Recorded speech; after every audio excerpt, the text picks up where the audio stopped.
this community. They take on different fronts, but they broadly align. Each group sucks in a small amount of parents with legitimate concerns and uses them to amplify a more sinister message, to provide the window dressing of a grassroots movement.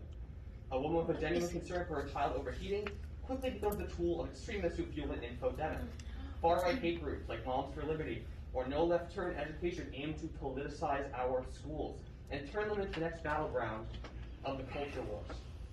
They have ties to ultra-wealthy extremists with deep pockets and are linked to the very well-funded Parents Defending Education, a front for enemies of public school and proponents of privatization that aim to sow chaos and divisiveness in our communities.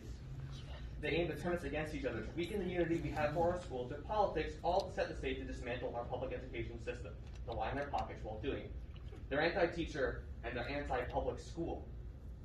Suffolk County and Sayville have chapters of these groups. Certain members of our community are very involved, some genuinely convinced by absurd propaganda that the radical left is taking over our schools, but many with more insidious and personal vendettas they are acting upon leading the way. Unfortunately for these national political groups, Sayville schools have not taken the bait. Much to the chagrin of those seeking broad partisan conflict, Sayville isn't offering any electives on class warfare or weather underground for dummies. Our curriculum, as I personally experienced, is balanced. Sometimes I'd say even slanted in directions of activists might like. Complies with state standards, and most importantly, it educates students, it does not indoctrinate them. Critical race theory, a collegiate and doctorate level framework for understanding how systemic racism interacts with the law, predictably does not make any appearance in Sayville's K-12 lesson books.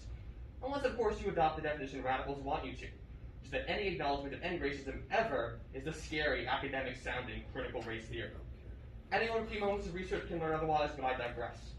Because our curriculum is so level-headed, and because our district hasn't had any controversial crises worthy of outrage, those dedicated to divisiveness and to politicizing this community's children have to manufacture outrage. Fake stories about America-hating teachers, which had real-world consequences when members of this community doxed that individual, have arisen. A select few from the agenda to push are trying to manufacture consent in this community for divisiveness. They use the same words as I, warning of divisive curriculum or radical teachers, but this is the art of projection. They want parents to feel at war with the schools, and they want parents to feel at war with you. There is no war unless we let them foment it. Thank you.